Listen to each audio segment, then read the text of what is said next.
네, 시청자 여러분 안녕하십니까? 주상전화, 주식상담 전화 한 주의 마지막 금요일에 인사드립니다.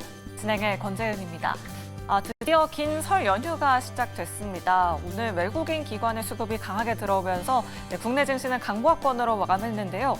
내 종목은 왜 한 가지 고민되고 걱정되시는 투자자분들 참 많으시리라 생각이 듭니다. 설 연휴 앞두고 내 종목 팔아야 할지 말아야 할지 고민되시는 분들 저희한테 지금 바로 연락 주시면 되는데요. 특히나 이런 종목 가지고 계신 분들 저희한테 지금 빠르게 연락 주시면 실시간 우선 상담 도와드리도록 하겠습니다. 오늘 우주항공 섹터가 강하게 움직이긴 했지만 가는 종목만 갔던 하루였습니다. 관련된 종목 여전히 손실 중이다 하시는 분들 전화번호 0220004919번으로 지금 바로 연락 주시면 되고요. 또 화장품 섹터 가지고 계신 분들도 참 많으리라 생각 듭니다. 전화번호 0220004919번 또 샵 2034 문자 메시지 유튜브 채팅창에 고민되시는 종목명, 매수가 비중 남겨주시면 저희가 실시간 우선 상담 도와드리도록 하겠습니다. 오늘도 여러분들의 많은 참여 기다리고 있겠습니다. 자, 그럼 오늘 시장 핫했던 이슈들 점검해 보면서 다음 주 시장 좀 든든하게 대비해 보도록 할게요. 오늘 방산, 통신 장비, 그리고 2차 전지까지 가지고 왔습니다. 삼성 SDI 부진한 실적을 내놨습니다. 캐즘의 직격탄을 맞은 건데요. 작년 4분기 적자로 전환하면서 오늘 2% 넘는 하락세 보여줬고요. 에코프로비엠도 오늘 1%대 하락, LG 에너지솔루션은 보합권에서 마감했습니다. 반면에 통신 장비와 방산 관련된 기업들은 오늘 시세가 정말 뜨거웠는데요. 트럼프 대통령이 다보스 포럼에서 회의 연결이 있었죠. 이 나토 방위비를 5%나 증액해야 한다라고 하면서 으름장을 내놨습니다. 관련해서 방산주들 뜨겁게 움직였고요. 또 김정은에게 러브콜까지 보내면서 남북 경협주들까지 오늘 들썩였던 하루였습니다. 관련된 종목들에 대한 전략 잠시 후에 이야기 나눠보도록 하겠고요. 그리고 오늘 통신 장비 관련주들도 급등세 이어갔습니다. 에이스테크부터 시작해서 HFR, 솔리드, RFHAC 같은 종목들 급등 시세 어제에 이어서 보여줬는데요. 스타게이트 예산이 부족하다 말이 굉장히 많은 상황이죠. 하지만 진짜 수혜주는 통신 장비일 것이다라는 이야기 굉장히 많이 나오고 있는 만큼 잠시 후에 탑픽 종목까지 받아보도록 하겠습니다. 자, 오늘은 이 두 분과 함께 이야기 나눠보도록 할게요. 자, 오늘은 정태근 이사 그리고 권영호 대표 모셨습니다. 두 분 어서 오세요. 네, 반갑습니다. 네, 가장 먼저 이 방산 섹터부터 확인해 보도록 하겠습니다. 오늘 정말 뜨겁게 상승했던 관련된 종목들이었는데요. 트럼프의 다보스 포럼 연설에서 이 나토의 방위비 증액을 이야기하면서 오늘 방산주들이 강하게 시세를 뿜어냈습니다. 일단 내용부터 확인해 보도록 할게요. 정태근 이사님, 그 트럼프의 연설, 방산 관련된 연설을 어떻게 보셨습니까? 올 것이 왔다 그런 느낌 들었어요. 그 이전부터 공짜는 없다. 네. 그 얘기 계속 했었잖아요. 무임승차하지 말아라. 네, 그렇죠. 네. 좀 좋게 유식하게 표현해 주셨네요. 공짜는 없다는 얘기를 했는데, 그러니까 그걸 이제 확인을 했다라고 보시면 될 것 같아요. 확인됐고, 그리고 거기에 이제 가장 적극적으로 폴란드가 호응을 하고 있고, 나토 수장도 그렇고, 이제 UAE 쪽 같은 경우도 외교 수장도 그런 동의하는 얘기를 하고 있거든요. 그래서 아마 앞으로 방위 증액을 할 겁니다. 하게 될 거고, 그러면 우크라이나 종전이라든지 그리고 저희 중동의 어떤 휴전이라든지 이런 기대감들로 인해서 쉬었던 것들이 이제 다시 또 힘을 낼 가능성이 높다고 봐야 되겠죠. 근데 결론은 이제 한국이 수혜가 볼 거라고 봅니다. 러시아 전쟁이 끝이 나도 향후 10년 이내에 다시 한번 침략에 대한 가능성에 대한 얘기가 전쟁 연구소를 통해서 계속해서 나오고 있는 상황입니다. 그러면은 여기에 맞서기 위해서 군비 증액이라든지 이런 것들을 진행해야 되는데 유럽이 지금 그런 여건이 안 돼요. 유럽 같은 관료주의라든지 그리고 독일 같은 경우는 국민들이 반대를 하고 있고요. 그리고 스페인이나 이탈리아 쪽 같은 경우는 인허가가 상당히 까다롭습니다. 그러다 보니까 산업이 계속 위축이 되고 있거든요. 그러다 보니까 마크롱이 자꾸 한국으로 태클을 걸고 있는데 그럼에도 불구하고 대안이 없다라면 한국을 선택할 수밖에 없다라고 봐야 될 것 같아요. 그러면 이제 K9이라든지 K2라든지 그리고 이제 천궁이라든지 이런 것들을 보게 된다라면은 K9 같은 경우는 아시다시피 이제 폴란드에서 루마니아 갔다가 이제 체코도 얘기가 나오고 있는 상황이고 계속 서쪽으로 얘기가 나올 거거든요. 지상형 방어 무기에 대한 구매를 계속해 나갈 겁니다. 이렇게 본다라면 이제 방산 일단 트럼프 수혜, 유럽 수혜 일단 볼 수밖에 없다고 봐야 될 것 같아요.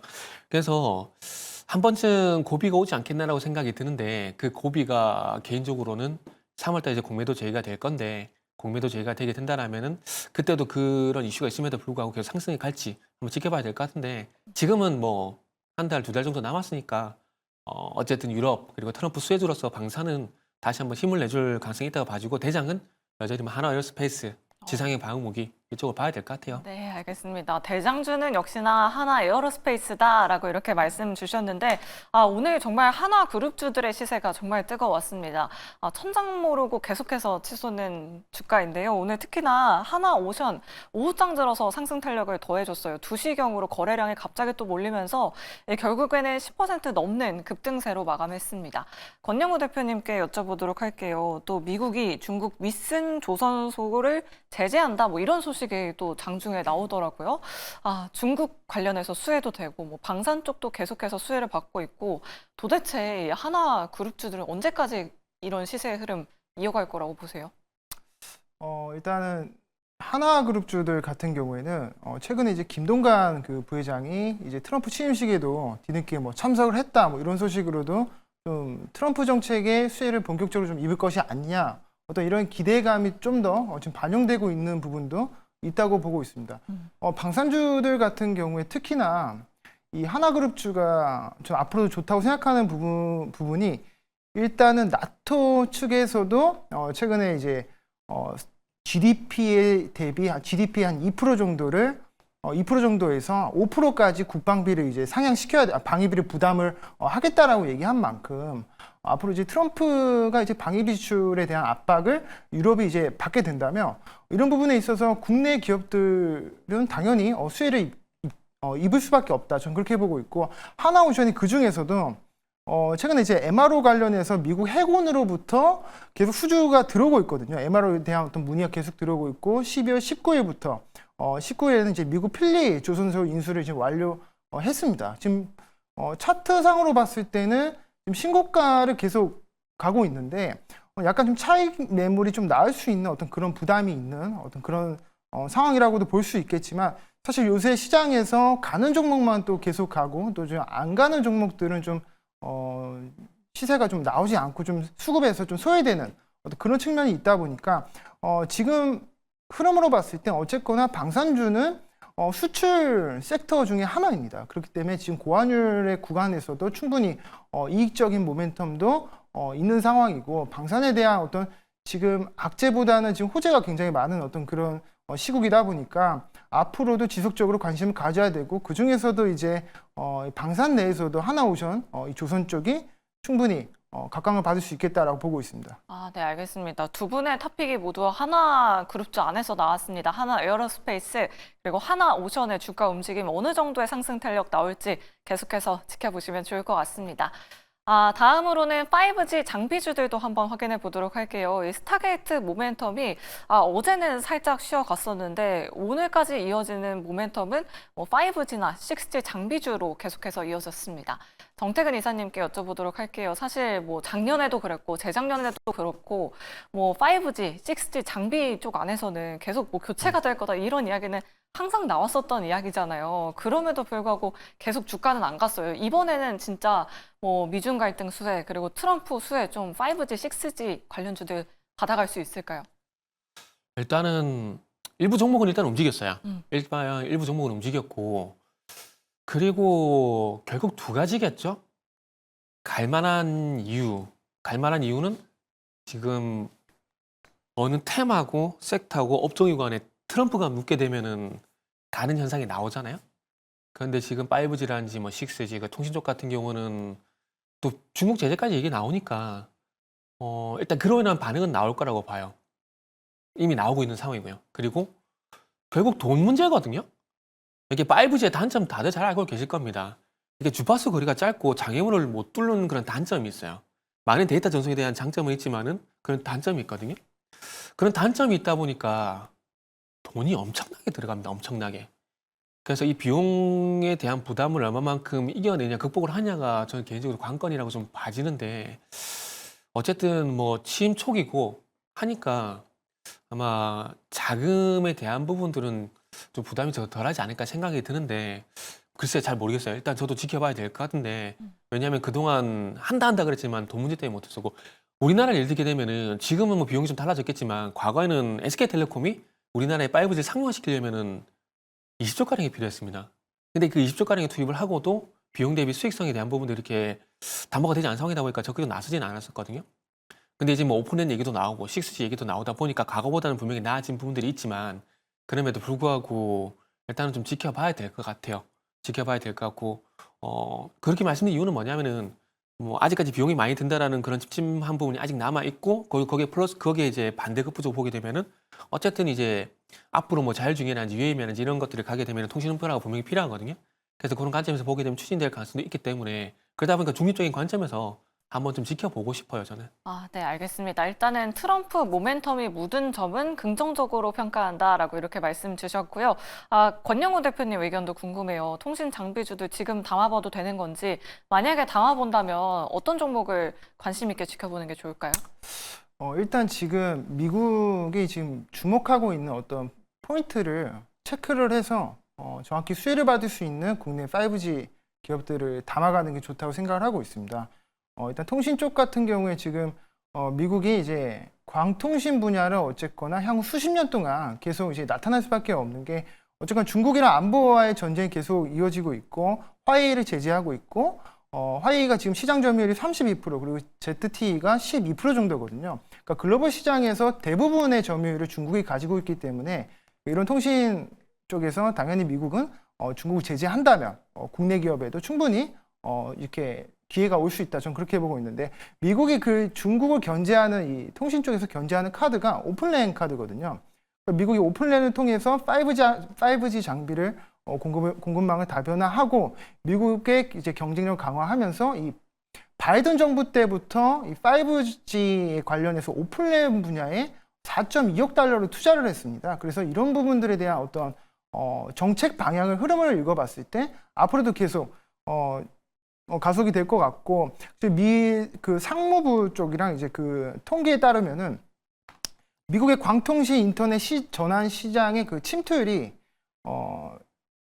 지금 굉장히 지금 현재 20% 정도거든요. 근데 국내에서도 이제 과거 데이터를 보면 2003년도에 저희가 8% 그리고 10년도에 55% 정도 나오고 24년도에 90%까지 갔던 걸 보면 지금 미국이 20% 정도 밖에 되지 않기 때문에 향후에 침투율이 더 높아진다면 충분히 어떤 투자에 대한 수혜를 입을 수 있겠다라고 보고 있고 오픈랜 기업 참여의 그 대표적인 기업이 AT&T가 이제 미국의 AT&T가 대표적인데 국내 수익 기업 같은 경우에는 이제 솔리드라든지 뭐 HFR 그리고 이리온, RFHIC 뭐 이런 기업들이 대표적으로 있죠. 근데 문제는 뭐냐면 그동안 사실 5G나 6G나 이런 부분 섹터들이 좀 많이 기간 조정도 엄청 오랫동안 나타났었고 가격 조정도 엄청 오랫동안 나타났었거든요. 그 이유가 한다 했지만 어쨌거나 실질적으로 이루어진 부분들이 많이 없었는데 이제는 좀 더 트럼프 정권이 들어서면서 좀 더 가시화되지 않을까라는 그런 기대감이 지금 좀 반영이 되고 있는 것 같습니다. 그래서 이 솔리드 같은 경우에는 이제 그 오픈랜 장비 성능에 대해서 안정성을 지금 확보하고 또 유럽 시장에서도 좀 매출이 좀 나오고 있습니다. 그래서 이런 솔리드라든지 아니면 HFR 같은 경우에는 이제 오픈랜 인더스트리 얼라이언스랑 이제 공동 의장사를 좀 참여를 했습니다. 그래서 글로벌 기업들과 지금 협력을 하고 있고 기술력 측면에서 좀 입증을 하고 있기 때문에 제가 봤을 때는 만약에 지금 투자를 고민을 하시는 분들이라면 솔리드라든지 뭐 HFR이라든지 그러니까 이런 종목들을 공략하는 게 좋겠다라고 생각을 하고 있고 지금 아직 안 간 5G 종목들 같은 경우에는 앞으로도 또 안 갈 가능성이 더 높다고 생각하고 있습니다. 그래서 일단 오르는 종목을 먼저 선별적으로 공략을 하는 게 좀 현명하지 않을까라는 생각을 하고 있습니다. 네, 알겠습니다. 두 가지 토픽 종목 말씀 주셨어요. 솔리드와 HFR 관심 있게 지켜보자. 의견 잘 참고해 보시면 좋을 것 같습니다. 다음으로 부진한 2차 전지 섹터도 한번 점검해 보도록 하겠습니다. LG 에너지 솔루션에 이어서 삼성 SDI도 7년 만에 적자 소식을 전했습니다. 일단 오전 10시에 실적 발표가 나왔었는데 매출액부터 다시 한번 확인해 보도록 할게요. 매출액이 예상치가 3조 9천억 원이었는데 3조 7천억 원 달성했고요. 영업이익 예상치가 452억 원을 예상했는데 적자 규모가 2,500억 원을 달성했습니다. 이 내용은 정태근 이사님께 여쭤보도록 할게요. 지금 나오고 있는 영업이익 같은 경우에는 잠정 실적인 것 같고 실제로 나온 영업이익은 3천억 원 적자로 찍히고 있더라고요. 3,100억 원 적자 찍혔는데 이유는 뭐고 또 증권사에서는 그래도 2분기에는 좀 좋아질 거다라고 이렇게 나오고 있긴 하거든요. 2분기에는 진짜 좋아질 수 있을까요? 글쎄요. 일단 실적부터 말씀드리면 뭐 2,700억이 됐던 뭐 3,100억이 됐던 어쨌든 적자 폭이 늘어났다는 거에 시장은 볼 거라고 생각이 들고요. 그러면 다음 분기는 개인적으로 뭐 일회성 비용이 있다라고 하지만 그럼에도 불구하고 2분기도 저는 개인적으로 쉽지 않다라고 생각을 하고 있습니다.